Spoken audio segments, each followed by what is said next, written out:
സിസിലിയിലെ പ്രധാന നഗരമായ സിക്കൂറിൽ ഒരു കുലീന കുടുംബത്തിൽ ജനിച്ച വിശുദ്ധ ലൂസിയുടെ രക്തസാക്ഷിത്വ തിരുനാൾ തിരുസഭ ഇന്ന് ആഘോഷിക്കുന്നു.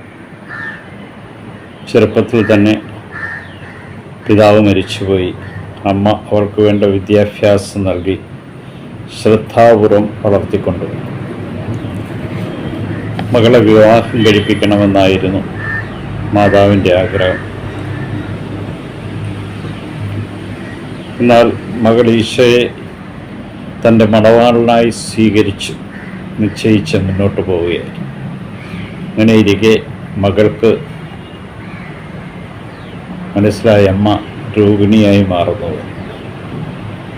അമ്മയ്ക്ക് വേണ്ടി വിശുദ്ധ അഗത്താ പുണ്യവതിയോട് പ്രാർത്ഥിക്കുകയും അമ്മയെ കൂട്ടി അഗത്തായുടെ ശവകുടീരത്തിങ്കിലേക്ക് പോവുകയും ചെയ്തു. അമ്മയും മകളും അഗാത്തയുടെ ശവകുടീരത്തിങ്കിലിരുന്ന് പ്രാർത്ഥിച്ചു. ക്ഷീണം മൂലം ലൂസി ഉറങ്ങിയപ്പോൾ അഗത്ത പ്രത്യക്ഷപ്പെട്ടുകൊണ്ട് ലൂസിയോട് പറഞ്ഞ്, അമ്മയെ ദൈവം സുഖപ്പെടുത്തും. കറ്റനായിൽ എനിക്കുള്ളതുപോലെ ഒരു സ്ഥാനം നിനക്ക് സിറാക്കൂസിൽ ലഭിക്കുമെന്ന് ഓർമ്മിപ്പിച്ചു. ലൂസി സ്വപ്നത്തിൽ പ്രചോദിതയായിക്കൊണ്ട് വിവാഹത്തെപ്പറ്റി ചിന്തിക്കേണ്ടതില്ലെന്ന് തീരുമാനമെടുത്തുകൊണ്ട് കൂടുതൽ യേശുവിലേക്ക് തൻ്റെ ജീവിതത്തെ സമർപ്പിച്ചു. സമസ്ത വസ്തുക്കളും വിറ്റ് ദരിദ്രർക്ക് കൊടുക്കണമെന്ന് ലൂസി ആവശ്യപ്പെട്ടു. അമ്മ പറഞ്ഞു, എൻ്റെ മരണശേഷം വേണമെങ്കിൽ ഈ സ്വത്തുക്കളൊക്കെ വിറ്റുകൊള്ളുക. പക്ഷെ അവൾ സമ്മതിച്ചില്ല. ആ സ്വത്തുക്കളൊക്കെ വിറ്റ് ദരിദ്രർക്ക് നൽകി. ലൂസി ക്രിസ്ത്യാനിയാണെന്ന് ലൂസിയുടെ കാമുകൻ അല്ലെങ്കിൽ വിവാഹം കഴിക്കാനിരുന്ന ആൾ മനസ്സിലാക്കുകയും അവൾ വിവാഹം കഴിക്കുന്നില്ല എന്ന് മനസ്സിലാക്കിക്കൊണ്ട് അവൾ അത് പ്രീഫെക്റ്റിനെ അറിയിക്കുകയും ചെയ്തു. പ്രീഫെക്റ്റ് പസ്കാസ്യൂസിനെ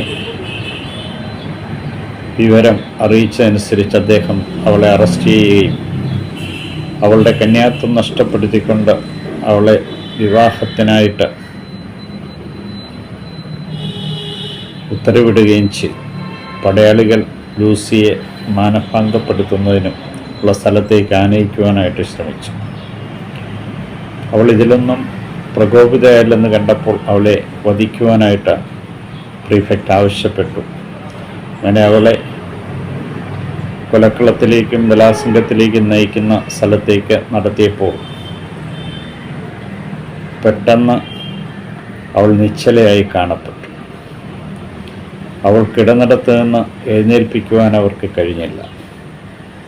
അവസാനം അവർ കത്തിക്കൊണ്ട് അവളെ തൊണ്ടയിൽ കുത്തിയിറക്കി രക്തസാക്ഷിത്വ മകുടം ചൂടുവാൻ സഹായിച്ചു. ലൂസിയുടെ ചിത്രം വരയ്ക്കാർ അവളുടെ കണ്ണുകൾ കയ്യിൽ വെച്ചിരിക്കുന്ന ഒരു പാത്രത്തിൽ വെച്ചുകൊണ്ടാണ്. ആധുനിക ചിത്രകാരന്മാർ വരയ്ക്കുന്നത്. ദൈവത്തിൻ്റെ കണ്ണുകളായവളുടെ കണ്ണുകളെ മാറ്റി തൻ്റെ കണ്ണുകൾ മുഴുവനും ദൈവത്തെ ദർശിക്കുന്നതിനായിട്ട് മാറ്റിയതായി നമുക്ക് കാണുവാൻ കഴിയും.